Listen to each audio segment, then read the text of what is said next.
Welcome to day 58 of this series of me growing as an artist, art development series, everyday drawing. So if this is your first time here, we're in the middle right now of a series where I'm doing 12 figure drawings in a sequence. So I started on December 13th, December 12th, and we're doing 12 days of figure drawing to arrive to December 25th. And so this video is actually going to be a little bit different. So stay tuned to the end. So right now playing beside me is the time lapse and the reference of the figure that I just drew. Unfortunately, when I recorded the time lapse, it was on the wrong setting, and so it was way too quick, the recording. So the total time lapse is only about 2 minutes, which to me is not long enough to really see or understand my process. So what I'd like to do actually is, as soon as the time lapse is finished here, I will disappear, my face will disappear, but what I will do is I'm gonna do a recording where I kind of go over all of the details and thought processes that I had with the drawing itself. So this drawing is again from the Pose Archives, amazing resource, and it's linked in the description down below. And this is one of those poses, if you've heard me talk about them before, they have all of their poses that generally have a male and a female, which is great to be able to understand like differences and just kind of like the general anatomy of male and female. And so this particular pose is one of those that has both. So my thought is that today I did the male pose, and then tomorrow I will do the female pose. And so as I was kind of going through this, I actually quite like this drawing. Like, I've said that the enlightened artist, when they're practicing, doesn't really care about the quality of the drawing, right? What they really care about is whether or not it's a good draw, like whether or not they accomplished what they were trying to accomplish with the practice, which is totally separate objective. So in this sense, I'm trying to, the reason I'm drawing the figure is that I'm trying to practice things like proportions, I'm trying to practice anatomy, I'm trying to think about posing, and I'm trying to think about gesture. And so if I'm successful in any of those categories, that's what should matter. Like the fact that I made a good drawing shouldn't really matter to me. But the ego of the artist kind of sometimes gets in the way a little bit. And so I actually, really kind of enjoy this drawing. And we'll talk about why in about 3 seconds when we transition into the drawing piece of this. Okay, so if you're present here, that means you stuck it out past the time lapse. So welcome to the second part, which I hope is going to be even more informative. So as I said, I actually quite liked how this drawing ended up. I think that it was successful in what I was trying to practice, which was like things like the anatomy, understanding kind of different aspects. I think proportionally it makes sense, but I also like the gesture and the posing. So in terms of practice, it was quite successful. And then actually just in terms of a drawing, I think that it's quite nice. One of the things that I think makes it successful is this idea of like the weight of the figure and how it sits in space.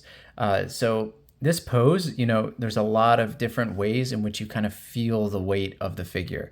So this kind of stretched out side here, and then the weighting of like, which I tried to emphasize where the hip is on the ground, and then also, the feet over here being on the ground. And I think that's kind of like super helpful to give this kind of like this nice feeling and presence of the figure. But a couple things that I wanted to talk about were just like a few different things that you might find useful in your figure drawing. So one of them is this idea that I've heard Steve Houston talk about, which is the idea of the stretch and the pinch. So in his mind, every pose has a side of the torso that is stretched out and a side that is pinched in. And in this case, you have the pinched in side here and the stretched out side here. And when you push this, you can kind of like really push the realism of your figures. So for example, one of the things that I did is, on this stretch side here, you have this piece of the oblique, and then you kind of have this like fatty pad that kind of exists between the edge of the external oblique and kind of before the lat starts, the latissimus dorsi, which is right here. And so I have this fatty pad exposed on the stretch side, but then you can actually see, this is where it begins and ends. If you trace these over to the anatomy that's on the other side of the figure, it's actually non-existent. And why? Because it's actually pinched over, and I tried to indicate that with this kind of overlap. It's kind of pinched over on this side. And that's what's kind of giving this dynamic feeling of, this feeling that he really is kind of contorted and that this side is stretched and this side is pinched over. And again, I think that adds, like, even though it's a static pose, it kind of really adds to this, to the realism of the figure. I also wanted to just make a shout out in general to anatomy. You know, all of these interesting construction lines that are present on the figure are all anatomy things that I know. So, you know, here we have, elements of the latissimus dorsi and the teres major that kind of fall in here. Well, this is like the teres group. And then on the top, we have, pieces of the deltoid, which we know how to break it up into three different pieces. This is I think it's called the rhomboid. I sometimes forget the name, but I know what the muscle is called. And what's interesting is this is a muscle that's really only present when your figure is in this kind of like stretched out pose. When this is condensed, you can imagine this piece of this muscle would fall back here, right? If his arm was, this is the arm. If it was lower, this piece would fall back in.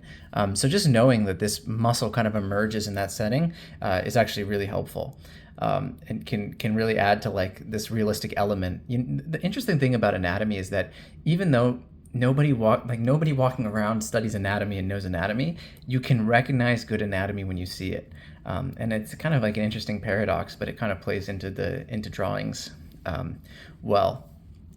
What are some other little quick aspects that I wanted to talk about? I think also this figure shows like the importance of kind of like the orientation of the head, and also I think like the importance of this connector from the back of the neck.